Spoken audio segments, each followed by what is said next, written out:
ఇవాళ నేను చెప్పబోయేది మన దేశంలోనే ది మిస్టీరియస్ హాంటెడ్ ప్రదేశం గురించి. ఇది కేవలం ఒక కథ కాదు, నిజంగా జరిగిందని చెబుతారు. ఈ ప్రదేశం తమిళనాడులోని చెన్నైలో ఉన్న F2 బిల్డింగ్ గురించి. కథ మొదలవుతుంది 2014లో. చెన్నైలో ఉండే విష్ణు అనే యువకుడు ఒక సినిమా అసిస్టెంట్ డైరెక్టర్. అతనికి వాల్మీకి నగర్ దగ్గర ఓ మూవీ షూటింగ్ ఉండేది. రాత్రి 12 గంటల నుండి ఉదయం 5 వరకు. అతనికి చాలా నిద్ర వేసింది. డైరెక్టర్ అతనిపై కోపడ్డాడు.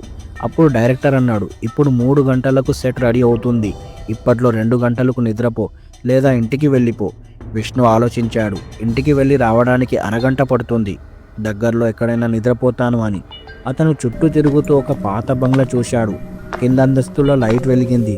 అదే F2 బిల్డింగ్. ఆ బంగ్లాలో అతను తలుపులు తట్టాడు. లోపల ఒక అమ్మాయి కనిపించింది. విష్ణు అన్నాడు, నేను ఇక్కడే కాస్త నిద్రపోతాను. ఆమె సరే అంది. అతను అక్కడే పడుకున్నాడు. రాత్రి 3 గంటలకు లేచాడు. ఆలస్యం అయిపోయింది కాబట్టి వెంటనే షూటింగ్కి పరిగెత్తాడు. అక్కడికి చేరుకున్నాక అతని స్నేహితులు అడిగారు, బ్రో నువ్వు ఎక్కడికి పోయావు? విష్ణు అన్నాడు, పక్కనే ఉన్న F2 బిల్డింగ్లో నిద్రపోయా. వాళ్ళు షాక్ అయ్యారు. ఏం, అక్కడే నిద్రపోయావా? 5 గంటల కంటే ఎక్కువ అక్కడ ఉండేవాడివైతే చనిపోయేవాడివి అని. విష్ణు నవ్వేశాడు. విష్ణు అన్నాడు, ఇప్పుడు 3:30 అవుతుంది, నేను 5 తర్వాత అక్కడి నుండి బయటకి వస్తా, ఏమీ జరగదని నిరూపిస్తా అని చెప్పాడు. అతను తిరిగి బంగ్లా లోపలికి వెళ్ళాడు. లోపల లైట్ మళ్ళీ వెలిగింది, కానీ అమ్మాయి కనిపించలేదు. అతను పై అంతస్తుకు వెళ్ళాడు. అక్కడ గది ముందు ఆ అమ్మాయి నిలబడి ఉంది. ఆమె చూస్తున్న దిశలో చూసి విష్ణు గుండె ఆగిపోయింది. ఫ్యాన్కి ఒక మహిళ ఉరి వేసుకొని వేలాడుతుంది.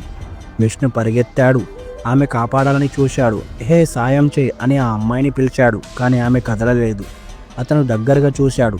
ఫ్యాన్కి వేలాడుతున్నది అదే అమ్మాయి, అతని ముందు నిలబడింది కూడా అదే అమ్మాయి. అతను అరుస్తూ తలుపుల వైపు పరిగెత్తాడు. తలుపులు మూసుకుపోయింది. గడియారం వైపు చూశాడు. 5:30 అయిపోయింది. తర్వాత అతని స్నేహితుల తలుపుల బద్దలు కొట్టి లోపలికి వచ్చారు. వాళ్ళందరూ కూడా ఆ అమ్మాయిని చూశారు. విష్ణును హాస్పిటల్కి తీసుకెళ్లారు. డాక్టర్లు చెప్పారు, ఇవన్నీ మానసిక షాక్లు, ఐసీయూలో ఉంచాలి.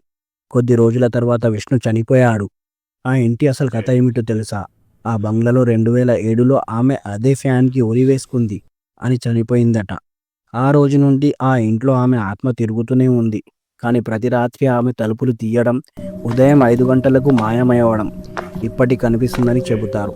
మరిన్ని ఇలాంటి వీడియోస్ అండ్ స్టోరీస్ వినాలంటే లైక్, షేర్ అండ్ సబ్స్క్రైబ్ చేయండి.